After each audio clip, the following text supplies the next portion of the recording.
What's up, everyone? Welcome to another episode of Fools Get Clean 2, where we share people's recovery stories and highlight their comeback story. Welcome our next guest, Jesse. Hey, Jesse, so how was it growing up for you? How was your childhood? Yeah, it was top side of Oregon, in between Oregon and Washington, kind of small townish life. You know, had a mom until I was 5, and then she passed away of breast cancer, and then had a dad that was, you know, not as communicative, but I really didn't grow up in an addiction type of household. It was just kind of my normal, losing a lot of family, a lot of my uncles and aunts and grandparents passing away at a youthful age. So it was, I don't know, I grew up with a lot of loss. So it wasn't like it was my normal, but it wasn't everybody's normal. So it's kind of interesting. So, how was it for you, like during elementary school, junior high, and high school? Like elementary was kind of going through the loss of like, why are these people no longer around? Like I'm a young kid and I don't have a mom. Yeah, And then, seeing other people in my class, they have like full families. I'm yeah, like, okay, like my normal's different. yeah, But I was still getting good grades. I was always intelligent enough to pass the grades, but middle school was more of the same, just a lot of sports. Like I always did a lot of sports. And then high school is where I started getting a little more wild and out, where I was just getting in more trouble and choosing to smoke weed all the time or do some recreational drugs or drink. I mean, there was a lot of that, but I still went to school every day and got my grades. Just a matter of I like to party or have a good time. yeah. So, when did you start using drugs or alcohol? I would say middle of high school. That's Okay. really where like it came into play. It started slowing up, I guess, but once I was a junior, like my father had moved to another town, and I was like, I ain't moving. I'm sticking where I'm at. So I was just floating around with a bunch of friends and family and whatnot. And that's where I was just more independent. So that involved a lot of nights just hanging out with friends, having people buy my liquor and buying grip of weed to smoke. So that's kind of where it started. Like just one of those things where I probably did some of the most alcohol and drugs while still having a decent GPA in high school. So, did you ever get in trouble growing up as a Oh kid? yeah, countless. Like my hometown had like city, state, and county cops. So like if you weren't getting in trouble, what were you really doing? Yeah, yeah, Minor possessions, speeding tickets, a theft two charge once for some lottery tickets I stole at some like Eagles Lodge. I helped my friend's mom clean at night. And I was like, man, just bad decisions. These kids being kids yeah. again. When did drugs and alcohol start becoming an issue where it was impacting your life negatively? I mean, I guess I started seeing it in my later 20s into my like mid 30s, where it was actually showing up and affecting me outside of just my own personal realities. Like, did I lose friends? Did I turn people off at some point? Was it failed relationships?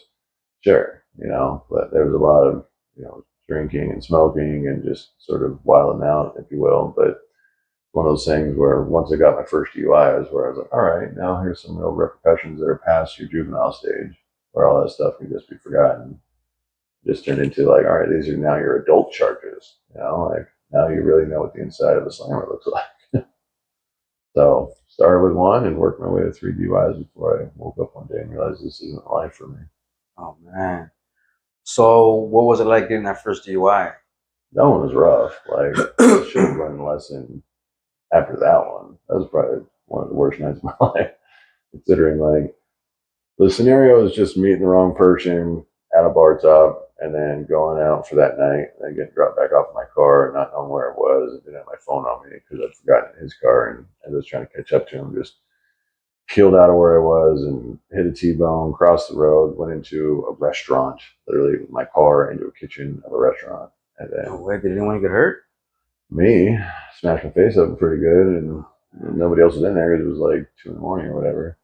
But I got, airlifted to a hospital. Woke up the next morning like pulling tubes out of my body for the first time in my life. That's crazy. I was like, what happened? They're like, sir, you were drinking and driving. I was like, no, I wasn't. Typical liar, you know. So did you get in any other trouble because of your addiction? Like that one was a big one. I should have woke up that time. But later on in life, I was, picking up a motorcycle because I like to ride, and then I decided that drinking and riding a motorcycle was an okay idea, and I was kind of aimless in life and filling my boredom with more outings with alcohol, and ended up getting a second DUI on a motorcycle, which I was burning reds and peeling out down the road, and had no business being on a bike. Like honestly, probably had a death wish. It's just one of those things where like, what was I really doing? And it was because I just wasn't in the right frame of mind. I was just kind of alone and doing my own thing. Nobody to be accountable to but myself. Yeah. So like I don't have a lot of family, so it's not like I had somebody to call and be like, "Hey, how's it going?" Yeah. You know, that never happened. Yeah. So I was feeling like I was just out there and doing my own thing, and I decided to fill my time with not getting ahead in life by choosing a different career path that would make me more money and just doing what I could to survive and basically racking up credit card bills and a bunch of alcohol and then deciding to get myself home instead of Ubering. And so there's my second DUI and then I ended up getting a third one during COVID. I was like, all right, that's pretty much the end of my rope as far as getting into my legal issues because I had to stop. Every time you get a DUI, it's 3 to 5 years of picking up your bootstraps and doing all this court mandated stuff. I've gone through the SB 38 class twice with the DMV, and that's like an 18-month course. So there was that, and just to get my license back. And then there's also just all the fines and legal fees. And, after that third one, you literally could go to jail. And I knew the fourth one was imminent. And if I got a fourth one, it's a potential felony. I was like, I'm not really a felony kind of guy. Like I'm actually a pretty good guy. Yeah. But like apparently I'm making decisions that could lead me there. And I just had to wake up to that and be like, do I really want to spend any more time in jail than necessary because I just can't decide to put this thing to bed already? Yeah. I mean, I was already unhappy and misery loves company and alcohol loves misery. So there I was actively telling myself some days to not drink and then going and drinking that very same day. Yeah, for sure. Like that's an addiction. Yeah, 100%. Like the weed I was able to put aside years before that because I realized the fog on that one kind of ran its course, but alcohol just seemed to have its hooks deeper. Yeah. And that was one of those where like I didn't have any power over it while I was choosing to be powerless. But in a moment of clarity, when you walk out of a slammer, you're like, all right, what are you going to do next? Are you going to rush back into the problem or are you going to take care of the situation? And that was my moment. That was where people call it the rock bottom. Yeah. So when was that? That was like 2020, in September. So that was the last time you got busted for DUI? Last time I had a drink. Last time I got a DUI. And it's been a good 5-6 years going on. Awesome. I've been sober ever since. And sobriety has been a gift. It's been clarity of mind that I've never had. It's helped propel me into a different stage of my life. Meeting someone I actually care about that I can like have a quality relationship with. Afford the things that I before would either think were never a possibility, like buying a new car or traveling around the world was one of the things that obviously it's the bucket list for a lot of people. Like I was never in a position to do that. And now it's kind of interesting because normally speaking, whenever I'd go on any trip, I would be looking for, the cool haunts to go to. Where's a cool bar? Where's there something to see and drink? And then spend half my trip just, masking my hangover. But like now I just go and I experience the world. I've been all up and down South America, Central America, Fiji, New Zealand, Australia, Vietnam, like all these places I just wouldn't have gone to had I not been sober and actually able to get into an industry where I could make some good money and be able to actually take myself on these type of trips. People think just because you get sober or clean that like the fun stops, right? That's farthest from the truth, right? Like I used to go to comedy clubs. I like going dancing at clubs. I like going to Vegas. You know what I mean? And I do all that with a clear mind, right? Sure, and I remember the experience, which is before, like I wouldn't even remember what I did the night before. Straight up, it'd be the fog. Yeah. I don't miss hangovers, and the facts are some people think that the fun stops, and really it doesn't. You get more tuned in. Like you're a funny guy, like I generally am. Like when you're sober and cutting your jokes, they're pretty on point. Yeah, right. Yeah. Like it. We still go out to restaurants or bars or comedy shows with people, and then the people watching comes in, and then you get to see the sloshy, slurred, glazy eyes. And you're like, man, that was me. There's no doubt there's been moments in my life where that was me. Yeah. And I'm looking at it on someone else. I'm like, that's such bad luck. Like, I can't believe I allowed that to play out. But I did. I did it for way too long. Like, sobriety, it comes first with a decision to, like, I want something different. So there has to be an active change. But core of it, a lot of people choose AA to kickstart that option. And I did the same thing. I went there more or less because I knew it would look good in the court system. I knew I needed something to look good. I was a 3-time offender. But the reality was that while I'm sitting there, I'm like, well, I'm here to get a signature, but I'm also here. So let's participate, see what it's about. And then met some great quality people and decided to do the steps. And honestly, the steps for me personally wasn't about getting sober because I kind of already mentally decided that that was something I was engaging on, but it was more about just becoming a better man because that's what literally the 12 steps taught me is how to be a better version of myself. And by doing it, I learned some real good tips and tricks of just how to better assume that good natured person that I know I am that I was kind of missing. And the rough edges with the drinking was always going to lead me astray. Wasn't going to get me to where that next evolution would come from. Yeah, so that's what I tell people, right? That if even if normies or regular people like practice the 12 steps, like they'll be better people in general, right? Because for me, it's a guideline how to live life righteous, and by doing that, like I stay clean, Yeah. and it's taught me how to be a better man, a better son, a better brother, a better employee, better boss. You know what I mean? Because it has principles that I have to live by. Yeah. Exactly. It's one of those things where I went into it just saying, hey, like, let's see what it is. Because, there's a stigma with AA. People think it's, the guy that lives under the bridge with a brown paper bag. It's so far from the truth. Like, the people in those rooms are you, just different versions of you. Yeah. There's a lot of similarities. And there's some stuff that, yeah, it's not your life, but honestly, it could have been. You woke up in different shoes. So the stories are, something to hear, but it's more about these individuals, for the most part, have shown me more love and grace than even my family has in certain instances. And I get more loving, connected texts and messages from people that I've met in the halls of sobriety than I have at, people I've met in the bar, at some bar stool. I do have some friends that have lasted the ages that are worthy of a great friendship, but a lot of those that were just around for the drink, they don't really have a bearing in my life. They didn't add anything. They were just occupying their time with the same misery that I was. Yeah, for sure. And like it's a truth, misery does love company, right? Because I remember when I had about 6 months clean, I went back to the neighborhood, right, to go show off that I was clean and that it's possible, right?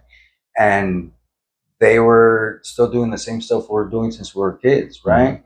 And then so they kept offering me to get high, right? I'm like, no, I'm clean. And I started feeling disrespected, right? So I'm like, look, I'm gone, right? And I remember walking away because I didn't have a car yet. I was going to the bus stop, right? And one of them yelled, "You'll be back." You know what I mean? And that kind of just fueled me, man. Yeah. And I was like, well, no, the fuck, I'm not. You know what I mean? Like, and so that kind of motivated me to stay clean, right? But then after about a year, my closest friend, Felipe, the one that just came in here, he got clean like a year later, right? Excellent. So like I'm coming up on 11 years, no fronts, but on 410, and he has 10 years as of December. That's quality. You know what I mean? And so we have another friend, Jimmy Speedy, that got, I think he's coming up on 3 years. Excellent. You know what I mean? And like we're all three knuckleheads that grew up together, got high together, that done time, that used to gangbang, that were in the mix. You know what I mean? And for three people that grew up together doing that stuff, for all of them to be clean at one time, that's like a miracle. And you never went back. Like they kept proclaiming you would. Yeah, and they seen me doing it, right, and being legit about it, right, like actually like practicing what I preach. Yeah. You know what I mean? I never pushed it on them, right? Like I just showed by example. You know what I mean? And so they reached out to me. You know what I mean? Which was cool. I don't take any glory for it or any like it was my higher power that did all that. It. You know what I mean? And I know that he uses me as a vessel to like inspire people to do better. That's right. It. That's why I created this podcast, was to show that change is possible and that you can get clean too and live a productive life. You know what I mean? And like being clean, like stuff's gonna happen still. Like I lost my mom. in my recovery, right? That was probably the hardest thing I went through.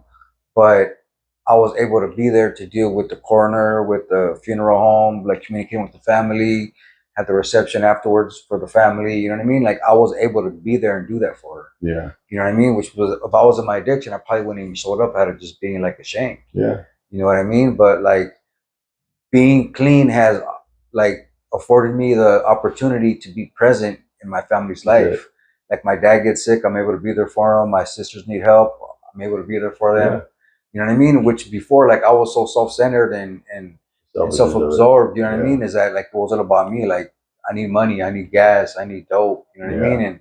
And now it feels good to be on the other side of things. You're present. You're dealing with the emotions as it's happening instead of deflecting it. Yeah. By like going off into your addiction and like postponing that pain that's out there. Yeah. You're just choosing not to feel it yet. It's gonna come. Yeah. It's just you're pushing it out in the future. Yeah. You're sabotaging your future. Yeah.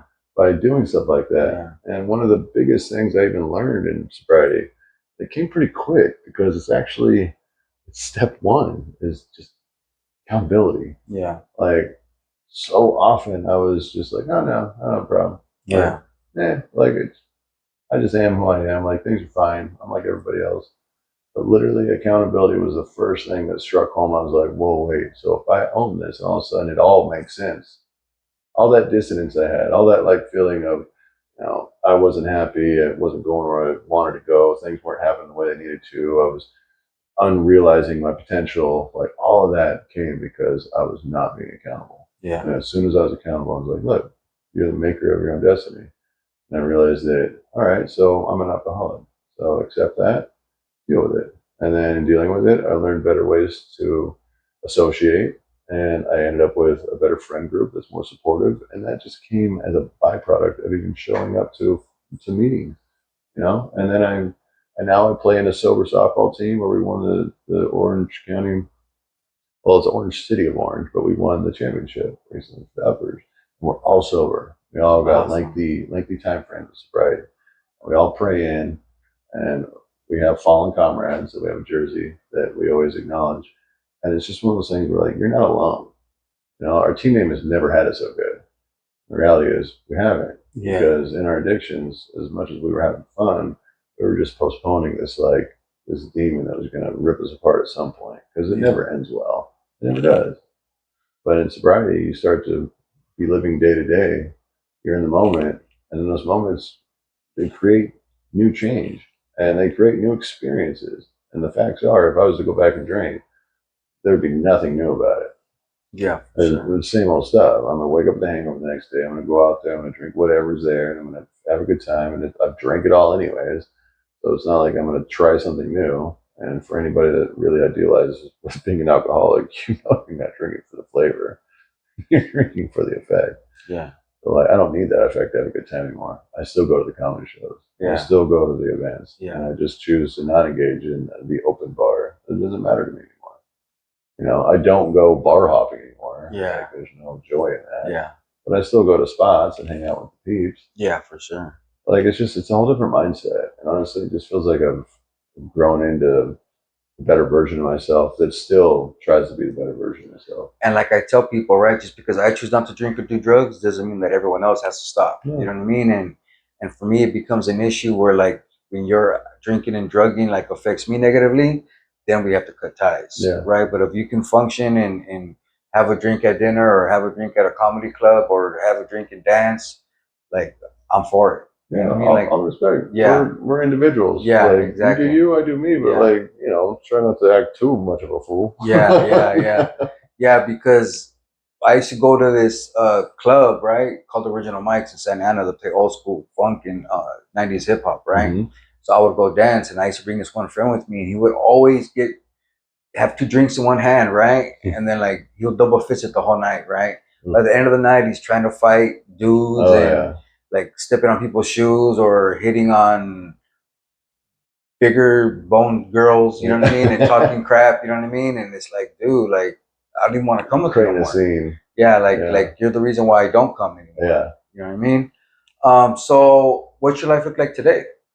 Life is definitely taking a different turn. I know in sobriety that like once you start it, you're kind of still dealing with, the fallout of all those bad decisions. You got to do your amends. You got to clean your side of the street, as they say. So like you do that and you do that and you keep doing that, and there's months of work, there's years of work that go into that, but you start to see the improvements, and it's not like you get to see it right away. It's always hindsight's 2020. You get to look at benchmarks every year. I go take a birthday trip, and then I get to look back and see like, wow, how far have I come? And those potentials that were unrealized, they're now realizing themselves. I've found myself in a quality relationship. I have solid people around me that have nothing but love, that send me more love than my family sends me. And these are people that were random strangers before I decided to go this path. And they were already going the path themselves. And the fact is, we're kindred spirits now. And there's a lot of love and appreciation there. So there's this warmth, like sobriety isn't you just dealing with your demons alone. That was your addiction. You were dealing with that on your own, but in sobriety, there's a connectivity to it all. And so I've found a lot of new experiences. I've gotten to travel, all over the world. I've gotten to pay off all my debt. I've, set a goal for buying a new car and paying it off in a year, and I was able to do that. Like, none of that would have been possible if I was in my addiction. Yeah, 100%. Like, all that just would have been wishful thinking at best. Yeah. So, hindsight's 2020, but I can tell you that it started with an uncertainty. And it started with just one day deciding, hey, what's this about? And then it took quite a few trips to AA meetings, and then realizing, I'm here. Let's just see what it's about. Like, other people talk about it. There's a process here. Some people need it for sobriety and addiction, and some people just want to like learn a different way of life. And I didn't know what I didn't know. And the rule of AA and going through your steps is once you got it, give it away. Yeah. So being a service is honestly is worth more than any addiction. That joy you got from that first drink, trust me, you'll get more joy by helping somebody out at the time of need. And honestly, I know it's a little uh, selfish, right? But being of service makes me feel good. Absolutely. Helping someone else out, whether it's a meeting, a phone conversation, guidance, referrals, whatever, right? But like helping somebody else out without expecting anything in return, there's no feeling like it. You know That what is I the mean? exact opposite of selfish. Yeah. Exactly. Yeah, but I mean, like, But that's your- it feels selfish good. because, yeah, like I feel good after doing it. You're getting something good out of it. I don't Yeah. deserve this. Yeah. That's part of like the give and take of how good this is. Yeah. You finally something worthwhile that you're doing instead of dragging yourself through the mud. Yeah. That next fix isn't going to give you that feeling. That next drink isn't going to give you that real honest God feeling of I'm making a difference and that things matter. Literally that fix and that addiction, that is you don't matter and that you're just going to run from it your entire time until you wake up one day and realize that you can make a difference. You can matter. And you don't have to go back.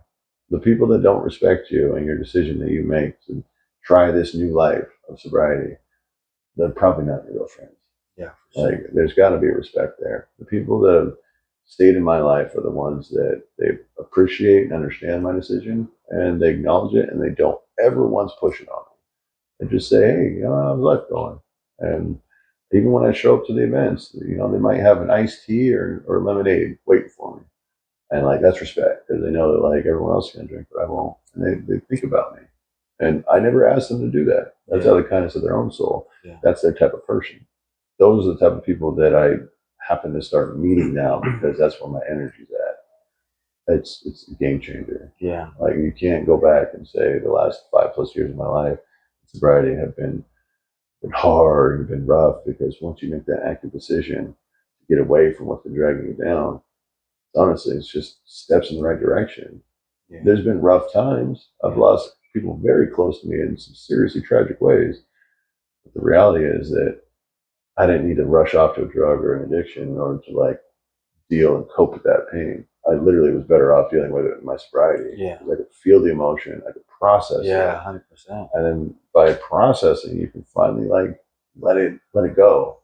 Take it in, let it go. Instead of take it in and just let it fester and push it out. So you're finally like well enough outside of your addiction that it floods you back. Like, oh my God, I went through all that. Don't deflect. Step into it. Step into sobriety. Yeah. Change is difficult for some people, but I can't take away that scary or that anxiety that you're going to put on yourself. But what I can say is it's worth it. And with change, you won't get that immediate feeling of, oh, my life is so much better. It's Yeah. always benchmarks. Just do it for a while. Do anything for a while. Then take a look at it and see what it means to you. Yeah. Like they say, give it a year of like honestly working an honest program and like a legit program. And if life hasn't got any better, then like feel free to go out Absolutely. again. Feel free to run back to Yeah. it because the facts Yeah. are you probably have enough clarity in mind and get past the pink cloud that you would be like, you know what, things are better. Yeah, 100%. Like, but you never gave yourself that chance because you weren't willing to commit. And not just like the amount of like the stuff that you get, like the objects or whatever, but like the peace of mind you get. You know what I mean? And honestly, like having that peace of mind, there's no price on that. You know what I mean? Like to be able to lay my head on the pillow, knowing that I try to be the best person I could that day, right? And that's my goal every day. When I get up, when I meditate, talk to my higher power, ask him to guide me in his way and ask him to help me be a better person than I was the day before. The facts are that once you're in that mindset and you know you're out there being of service and that you're intrinsically helping people that you don't even know you're helping, there is an energy about what you're doing out there that you will never get to see 100% how much of an impact you're making in other people's lives. You might get a glimpse every once in a while where somebody's talking in a telephone around back to you. I'm like, oh, you said this one thing this one time and it really made a difference in this person's life. It's rare you're ever going to hear that. Yeah. The fact is, if you walk in those shoes and you talk that talk and you listen to your higher power and you're making a difference, it's like a ripple in a pond. Yeah. You're affecting for people's lives for good. Yeah. Whereas what happens when you just go out there and you buddy up with your addictions, with everybody else is doing the same thing? Yeah. Nothing becomes of it. There's no positivity in that. There's destruction. Yeah. At the end of it, there's ruined relationships and lives and just a bunch of loss. There's no gaining in all that. The only thing you can gain is potential perspective of one day when you do finally get sober, you can look back at how bad it really could be. Yeah, for sure. That's it, really. Do you have any words of wisdom or encouragement you give people out there or audience that might be struggling? I know they say it's day to day. Fact is, it's one of those things that you have to make a personal decision. Nobody can want it enough. Your family, your friends, they might want it for you. There's programs for them called Al-Anon on how to deal with you. And the reality is, you probably don't even know how bad you are in those moments because you're stuck in your addiction. But you got to make a personal decision because without that, you're going to waste your time and you're losing steam and motivation. And it's one of those things where we all have different rock bottoms. We all have different levels of research we have to make, as they call it. Like, if you want change, you got to be the change. And sometimes it really is truly uncomfortable, especially with how deep these addictions get. But the other side of it's always there. It's just, are you going to see it? You got to make that decision for yourself. And it's not a lonely walk, though. It's a personal decision, but it's not a lonely walk. Not if you reach out to the powers that be, because just like you're hearing here, there's lives that are changed in ways that we don't even know just based on even having a simple podcast like this or going and sharing in a meeting to somebody that's like showing up for the first time wondering like, is this right for them? They're listening to your story. They're finding connectivity to that. They're not alone. They're feeling not alone. They have the opportunity to be inspired.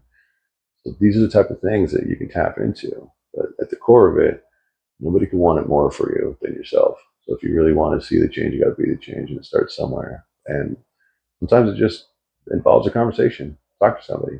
Don't isolate. Don't hold it all in. That's where addiction festers and it creates bigger wounds. Talk to somebody you can entrust it to and start with that. Go there. And then maybe you'll find a sponsor. Maybe you'll find a 12-step program. I'm telling you, the 12 steps, better man. That's what you can get from it. And, women too. This is just talk, but at the core of it, you got to start somewhere and it's always going to be with you. So that props to anybody that's deciding to actually choose that step and take it. All right. Thanks, Jesse. Yeah. I want to plug my friend who did this woodwork for me. Custom designs by Crystal.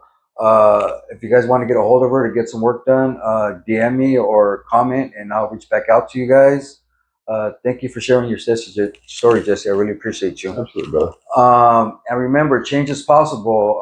It's not easy, but it's possible. Remember, fools get clean too. What's your comeback story?